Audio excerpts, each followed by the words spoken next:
Hey, what's up? It's Jim, and today I'm going to talk about the film Gauche the Cellist from 1982. And this is continuing my year-long series where I try to review all the films of Studio Ghibli and even the films of Isao Takahata and Hayao Miyazaki made before forming Studio Ghibli, which this film would of course fall under that umbrella. This film, which is based on a novel by Kenji Miyazawa, was fairly well regarded and actually had two different versions made before Isao Takahata came on board to do this.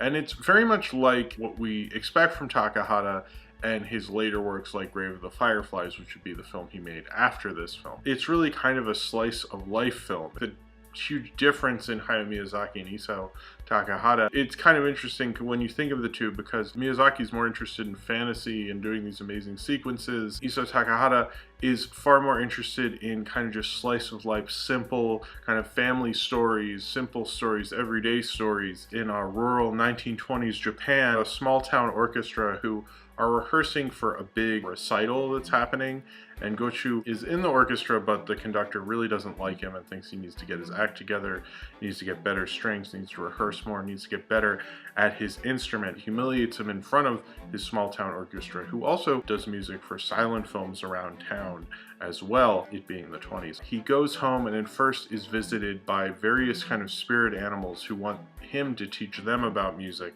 ranging from a cat to a raccoon to two little mice and a bird as well, and they all kind of try to teach him something about music while he teaches them something about music, as he eventually, over the course of the week, gets better at being a cellist and becomes a very good cellist. Music's a major part of this film, and it uses music very well. Apparently, I noticed in another review, I think it might be in the Nisakata film review of this film, that they mentioned that Beethoven went on a lot of nature walks. A lot of the music in this film is from Beethoven, and this film has a lot of nature in it, it being rural Japan, and it really matches the music because they're rehearsing Beethoven's Sixth Symphony for the recital, and you hear that a lot, and you hear various Beethoven music throughout the film, and I think with a few exceptions of music that isn't Beethoven music, but you mostly hear Beethoven matched with kind of this amazingly beautiful rural Japan. The backgrounds are very beautiful. They're like watercolored backgrounds. Interesting to note, when I was looking up this film, I learned that Isao Takahata actually didn't really draw, and he wasn't an animator before he became a director of animated films, which might explain why he's so interested in slice of life films rather than what most animation directors are interested in. I kind of look at him as very different from most animation directors, because he's far more interested in slice of life films, not in the fantastical, not in doing amazing sequences. And I think maybe that might be why, actually, which kind of made a lot of sense.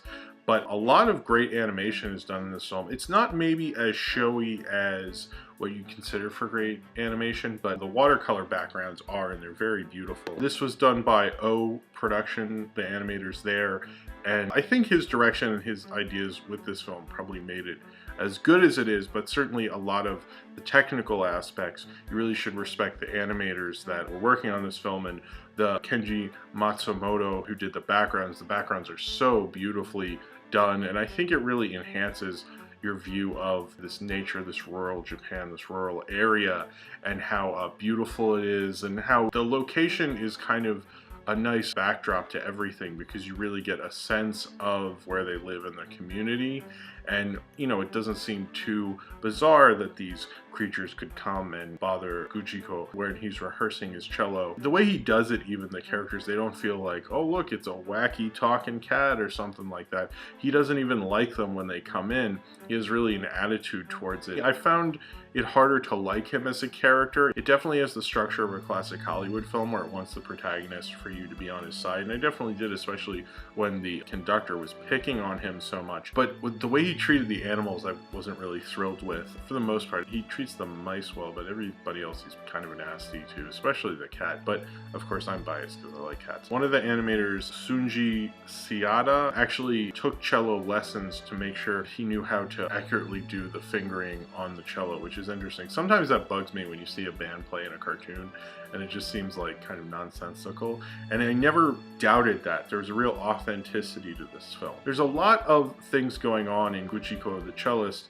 that you wouldn't really notice as much. It's like a finely tuned production. There's a lot of smart things going on with it, but it feels a lot more subtler than most animated films. It's kind of not drawing attention to itself. It's just the finely crafted details that really like kind of enhance this film. As I've seen, you know, like Che the Brat kind of remind me of the Takahata I know from Grave of the Fireflies and My Neighbor the Yamadas, but this film very much does. At this point, it seems like Takahata is getting more critical of acclaim. He's becoming a bigger director. He's becoming less of a craftsman storyteller and become more of a master storyteller, because it's really masterfully done. He knows all the tricks and he knows how to use them and he knows how to twist them, but he also knows how to do it in his subtle way. I don't think Takahata would really like to do a really showy film. He did it in the best way, because Guchiko, he could really be a very bland character if you don't do it right. You know, it's the kind of character that a Jimmy Stewart would play, but he makes him more human because, you know, he's unlikable in certain moments. He's very likable in other moments. It's a very well-rounded character. I know this is based on a very beloved book. It really takes a good director to be able to not just fall into genre trappings. Because of that, you really have an arc with him.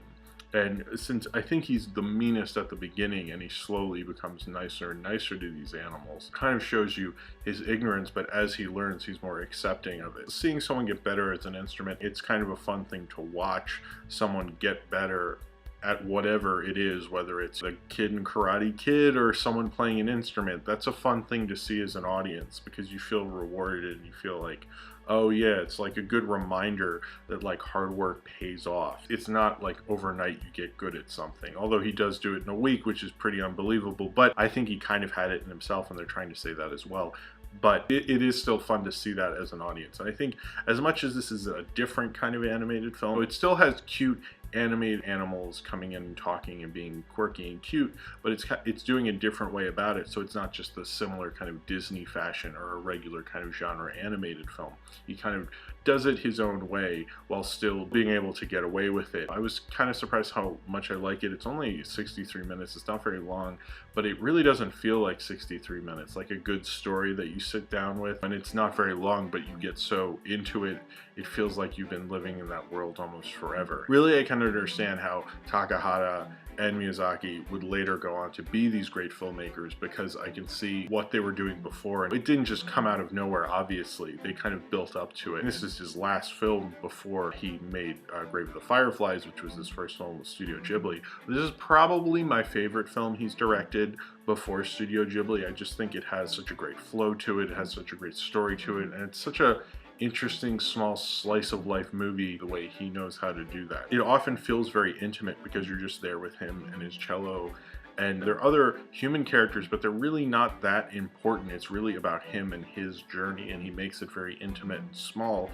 And I think that's why a short film like this could really work, is because he makes it more about just the simple protagonist rather than a lot of different characters that you'd need kind of a longer film to expand upon that. The other characters, you kind of get a sense of like this other girl in the orchestra and stuff, but you don't really spend any time with her. I kind of was like, oh cool, this is a little shorter, but I was surprised how much I got into it and how long it actually felt, but in the best way, you know, not in a tiring way like, will this ever end? It was a very well told story by almost a master craftsman at this point. It definitely shows me kind of the potential he would have and how he could be a director who would go on to make something as amazing as Grave of the Fireflies. It kind of shows me the potential and the great director he was even then. It's unfortunate this film isn't very available in America or most of Europe or really anywhere that's not Japan, and that's unfortunate because I think this is his lost masterpiece, and I think it should probably be appreciated a lot more, because it's a nice simple kind of story and a nice little film,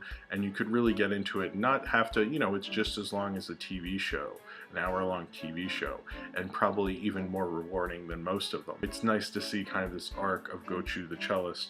I really see what Takahata can do with a small, intimate kind of character study of a film, and I think it shows, you know, a good director who can really introduce you to a character and have him grow the way Takahata has Gauche do in this film. So if you've seen Gauche the Cellist and you would like to talk about it, then comment below in the comments and subscribe if you would like to.